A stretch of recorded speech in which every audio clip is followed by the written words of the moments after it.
ধোকা বানাবার জন্য প্রথমে মটর ডাল ভিজিয়ে নিয়ে তার মধ্যে কাঁচা লঙ্কা, নুন এবং মিষ্টি দিয়ে পেস্ট করে নেব।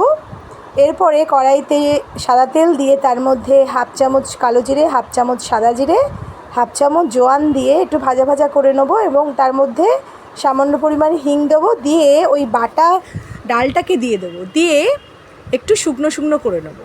দেখুন এই নেড়ে চেড়ে আমি ভালো করে ড্রাই করে নিচ্ছি। এরপর এটা একটা থালার মধ্যে নিয়ে নেব। থালাটা একটু তেল মাখিয়ে নিয়েছিলাম। এবার ডালটাকে ভালো করে আমি ছড়িয়ে নেব।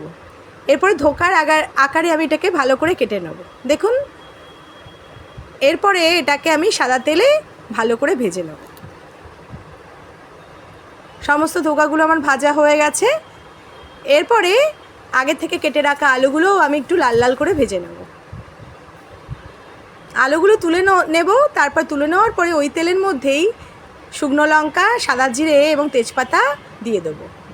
এরপরে পাশে একটা মশলা বানিয়ে নেবো। তার জন্য হলুদ, ধনে, জিরে, কাশ্মীরি লঙ্কা, নুন দিয়ে একটা পেস্ট বানিয়ে নেব।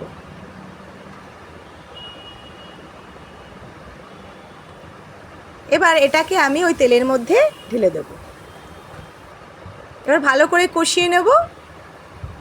এবার এর মধ্যে আমি কাঁচা লঙ্কা এবং আদা বাটা দিয়ে দিলাম, দিয়ে সেটাকেও একটু ভালো করে আমি কষিয়ে নিলাম। সমস্ত মশলা কষানো হয়ে গেলে আমি ভাজা আলুগুলো দিয়ে দেবো এবং মশলার সঙ্গে ভালো করে কষিয়ে নেব। এরপরে পরিমাণ মতো জল দিয়ে দিলাম, দিয়ে আলুগুলো সিদ্ধ হওয়ার জন্য একটু ঢাকা দিয়ে দিলাম।